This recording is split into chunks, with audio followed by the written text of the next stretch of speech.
বন্ধুরা, আমরা চলে এসেছি আরো একটা নতুন ভিডিও নিয়ে।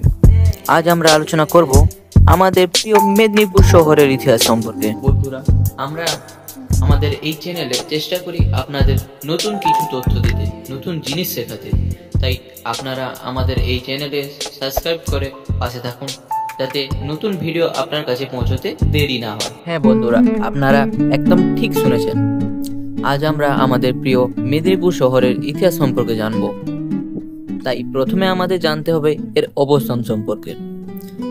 এই শহরটি ভারতের পশ্চিমবঙ্গ রাজ্যের পশ্চিম মেদিনীপুর জেলার সদর শহর। এটি কংসাবতী নদীর তীরে অবস্থিত। এর স্থানাঙ্ক হল 22.424 ডিগ্রি উত্তর এবং 87.319 ডিগ্রি পূর্ব। হ্যাঁ বন্ধুরা, আপনারা একদম ঠিকই দেখেছেন। এই শহরটি কিছুটা ত্রিভুজ আকৃতির মতো দেখতে। একটা শহরের ইতিহাস সম্পর্কে জানবো আর তার নাম কিভাবে হলো সেটা জানবো না। এবার আমরা জানবো এর নামকরণের ব্যাপারে।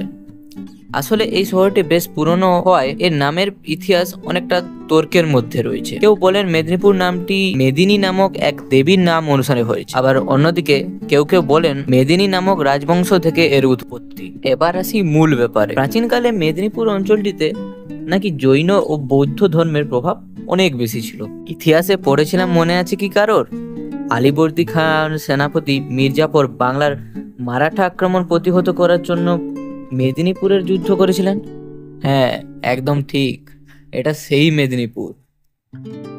বাংলার মুসলিম শাসকদের যুগে আলীবর্দী খানের সেনাপতি মির্জাফর 1746 সালে মেদিনীপুর শহরের কাছে মীর হাবিবের লেফটেন্যান্ট সাইয়দ নূরের বিরুদ্ধে সফলভাবে যুদ্ধ করেছিলেন। এটি ওড়িশা পুনরুদ্ধার এবং বাংলায় মারাঠা আক্রমণ ব্যর্থ করার জন্য তার প্রচারণার অংশ ছিল। মীর হাবিব বালাসোর থেকে উঠে আসেন এবং মারাঠাদের সাথে যোগ দেন, কিন্তু মীর জাফর বর্ধমানে পালিয়ে যান। মীর হাবিবকে অনায়াসে মেদিনীপুর দখল করতে দেন। আলীবর্দী 1747 সালে বর্ধমানের কাছে একটি প্রচণ্ড প্রতিদ্বন্দ্বিতাপূর্ণ যুদ্ধে মারাঠা সেনাপতি জনজি ভোঁসলেকে পরাজিত করেন এবং জনজি মেদিনীপুরে পালিয়ে যান।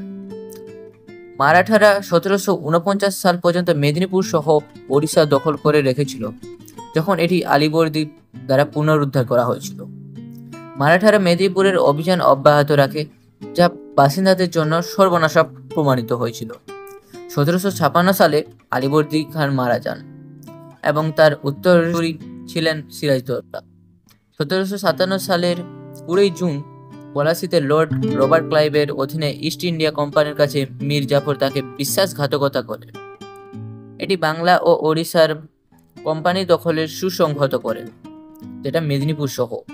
মেদিনীপুর জেলা, যার মধ্যে ধুলভূম ও ঘাটশিলা অন্তর্ভুক্ত ছিল, বর্তমানে সিংভূম, ঝাড়খণ্ড 1760 সালে বর্ধমান এবং চট্টগ্রামের সাথে যুক্ত করা হয়েছিল এবং উভয় মীর কাসিম ইস্ট ইন্ডিয়া কোম্পানির কাছে হস্তান্তর করেছিল।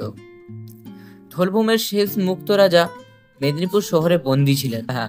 বাঁকুড়া জেলার মল্লভূমি কিছু মল্ল রাজা উত্তর মেদিনীপুর জেলার জমি দখল করেছিলেন। মেদিনীপুরের একটি ঐতিহাসিক স্থান হলো হেস্টিং হাউস। এর ইতিহাস খুবই পুরনো। এটি আসলে মেদিনীপুর জেলার কালেক্টরের একটি পুরনো ভবন, যা বর্তমানে জেলা শাসকের বাংলো হিসেবে পরিচিত। এই বাড়িটি মেদিনীপুর জেলার ঐতিহ্যবাহী স্থান হিসেবে স্বীকৃতি লাভ করেছে। এই বাড়িটি ব্রিটিশ ঔপনিবেশিক যুগের স্থাপত্যের একটি উদাহরণ। তো বন্ধুরা, এই ছিল আমাদের প্রিয় মেদিনীপুর শহরের ইতিহাস এবং আপনাদের কিছু মেদিনীপুর শহরের ঐতিহাসিক স্থান সম্বন্ধেও বললাম। তো বন্ধুরা, তোমরা কি মেদিনীপুর থেকে দেখছো? যদি দেখে থাকো তবে কমেন্টে জানিও কিন্তু। আর ভিডিও ভালো লাগলে একটা লাইক করতে ভুলো না, যাতে আমরা উৎসাহ পেয়ে আরো নতুন নতুন ভিডিও বানাতে পারি। ধন্যবাদ।